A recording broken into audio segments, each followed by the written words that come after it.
एक गांव में एक अमीर जमींदार रहता था। उसे अपने पैसों पर बड़ा घमंड था। जितने अधिक पैसे उसके पास थे, उतना ही वह कंजूस भी था।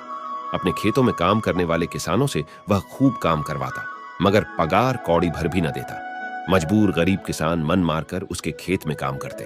उसी गांव में रामू नामक एक किसान रहता था। उसके पास थोड़ी सी जमीन थी।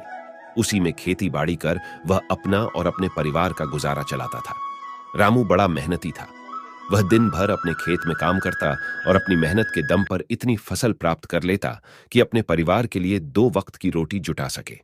गांव के बाकी किसानों के पास रामू के मुकाबले अधिक जमीनें थीं। वे रामू की मेहनत देखकर हैरान होते कि कैसे इतनी सी जमीन में वह इतनी फसल उगा लेता है। एक साल गांव में भयंकर सूखा पड़ा। बिना बारिश के खेत खलिहान सूखने लगे। गरीब किसानों के पास सिंचाई की कोई व्यवस्था न थी।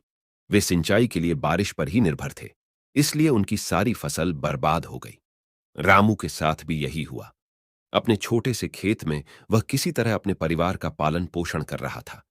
अब उनके सामने भूखों मरने की नौबत आ गई।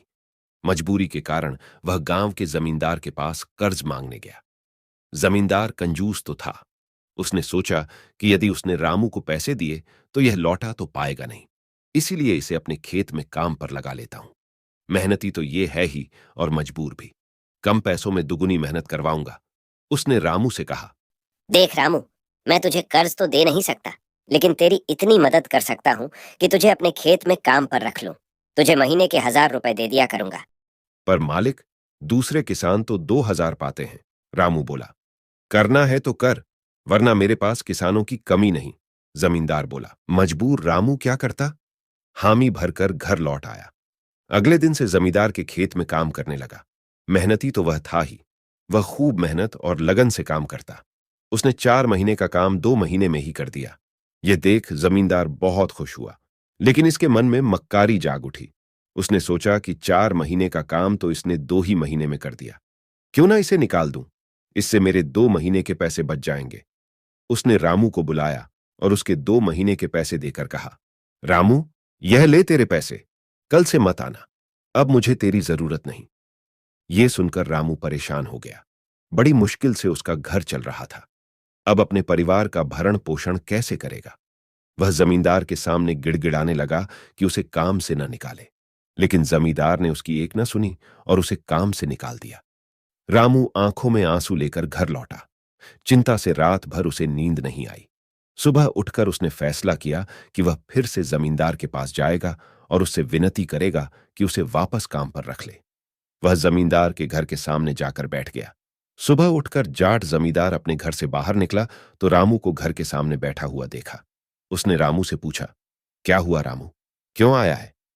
रामू जमींदार की पैरों पर गिर पड़ा और गिड़गिड़ाते हुए बोला, मुझ पर दया कीजिए मालिक, मुझे काम पर रख लीजिए। मेरा परिवार भूखा मर जाएगा। जमींदार ने उसकी एक न सुनी और उसे धक्के मार के वहां से निकाल दिया। रामू उस समय तो वहां से चला गया, लेकिन अगली सुबह फिर सेठ के घर के सामने जाकर बैठ गया। जमींदार ने उसे फिर बुरा भला कहकर भगा दिया। अब से रोज यही क्रम चलने लगा। रामू रोज जमींदार के घर के सामने जाकर बैठ जाता और जमींदार उसे भगा देता। पूरे गांव में इस बात की चर्चा होने लगी। सब जमींदार को भला बुरा कहने लगे। तंग आकर जमींदार ने सोचा कि क्यों ना कुछ दिन परिवार सहित दूसरे गांव चला जाऊं। मुझे घर पर ना देखकर रामू यहां आना बंद कर देगा। अगले दिन वह परिवार सहित दूसरे गांव अपने रिश्तेदार के घर चला गया। 10-15 दिन रिश्तेदार के घर रहने के बाद जब वह अपने घर लौटा तो मोहन को अपने घर के सामने बैठा नहीं पाया। वह मन ही मन खुश हुआ कि चलो, उससे पीछा छूटा। लेकिन वह चकित भी हुआ कि आखिर रामू ने आना बंद क्यों कर दिया। उसने गांव वालों को बुलाकर पूछा तो पता चला कि रामू घायल है और अपने घर पर पड़ा हुआ है। जमींदार ने पूछा, क्या हुआ उसे? एक जमींदार ने कहा, मालिक, आज जब दूसरे गांव चले गए थे तब भी रामू आपके घर के सामने बैठा रहता था। एक दिन आपका खाली घर देखकर कुछ चोर चोरी करने के इरादे से आपके घर में घुसे, लेकिन वे रामू की नजर में आ गए। रामू अपनी जान की परवाह न कर उनसे उलझ गया, उन्हें भगा दिया। उनके बीच हुई हाथपाई के कारण रामू घायल हो गया। ये जानकर जमींदार को खुद पर शर्म आने लगी कि उसने रामू के साथ कितना बुरा किया, लेकिन इसके बाद भी रामू उसके घर चोरी होने से बचाने के लिए चोरों से उलझ गया। वह पछताने लगा। उसने रामू के घर जाने का फैसला किया। वह रामू के घर पहुंचा तो देखा कि रामू बड़ी दयनीय अवस्था में चारपाई पर पड़ा हुआ है। उसके बच्चे भूख से बिलख रहे हैं। ये देख जमींदार का दिल भर आया। उसने रामू से अपने किए की माफी मांगी, उसका इलाज करवाया और ठीक होने के बाद अच्छी पगार के साथ उसे फिर से काम पर रख लिया।